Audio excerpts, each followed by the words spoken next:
There is a clear difference between being authentic and oversharing. When you are authentic, you're brave enough to show up as yourself. And authentic enough to own up to your values, to live according to your values, so that what you do, what you say, are all in alignment with what you believe. The thing these days is, in the name of being authentic, a lot of things have been misconstrued.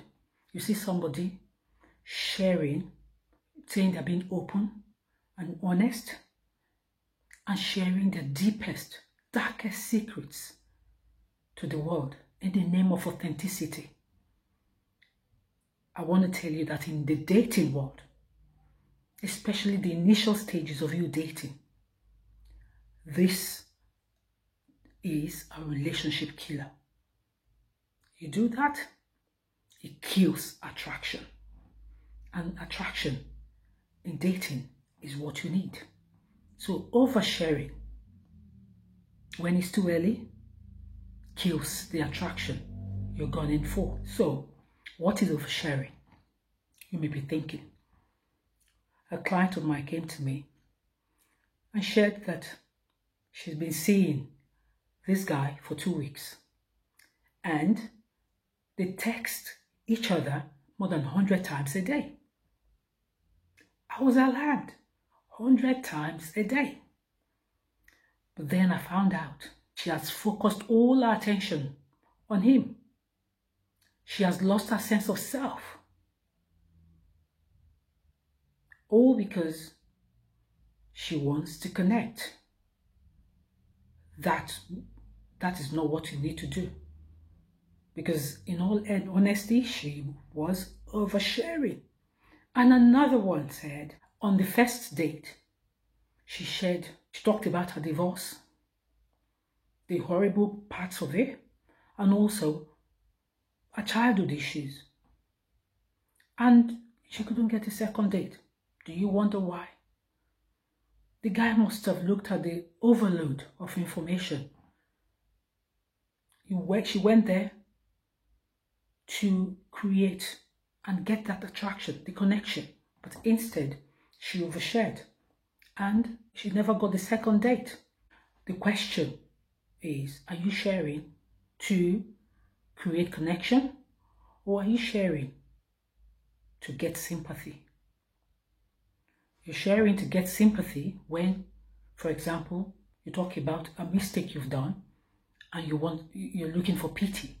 But when you share and you want somebody else to learn from what you're sharing, that is being authentic. But when you find that you're sharing, you want somebody to pity you, that is oversharing. When you're authentic and dating and knowing what you're sharing, or you're doing that to create trust, to foster the relationship, to get that connection. But when you overshare, you lose that trust. You don't get the connection. And it's an attraction killer. It kills the attraction totally. You may be thinking, what's the problem with oversharing? One would be, when you overshare, you don't know who you're sharing with. For example, in this technological age that we're in, emails and texting, everything is so instant. You share something and it's gone forever. You've not initiated that connection. You don't know if you trust the person, and you share something. It can get distributed somewhere. Maybe you're meeting a guy for the first time and he says, oh, send me your picture. And you send him a sexy picture and it gets distributed. This happens a lot. That is typical way to overshare. And sometimes you do it unknowingly. You begin to know after the fact, when it's already done. Another big problem with oversharing is that it kills attraction. It kills the mystery in relationship. Reserve some things for mystery. So even in your dating, even people that are married, they have this mystery. Mystery in relationship is so priceless. If you go on the first date and share everything about you, what's left for him to know? You've killed the mystery. And I know that's not what you want to do. So, oversharing is a no-no. When you overshare, you lose your sense of self. You lose your own independence. Your life is no longer yours because it's all out there. So you have to be mindful of when and how and whom you share with. You may be thinking, why do people overshare? One would be anxiety. You're going on the first date and you're wondering, you're concerned, thinking, will he like me? Will he find me interesting? Will he think I'm beautiful? Will I have something to say? Yes, it's normal. But that's why people go there and overshare. Anxiety is a big one. And you have to calm yourself down and look at it and say, I have to go out there to just be me and have fun. And the second thing, reason why people overshare is they want to connect. I call it premature connection. Because if you're meeting somebody for the first time, you're probably not going to have that emotional connection. So focus more on knowing the person more. When you fast track connection, you force emotional intimacy. And that's not lasting. That will not keep the person or make them connect to you or be attracted to you. And the other reason why people overshare is because they lack good sense of boundary. When you have a boundary, you respect yourself. You know what you want, you know what you don't want, you know what you want to share and what you don't want to share. It makes you respect yourself more. And also you can overshare also when you're not very observant. You're not sensing who I'm talking to. Are they absorbing what I'm saying?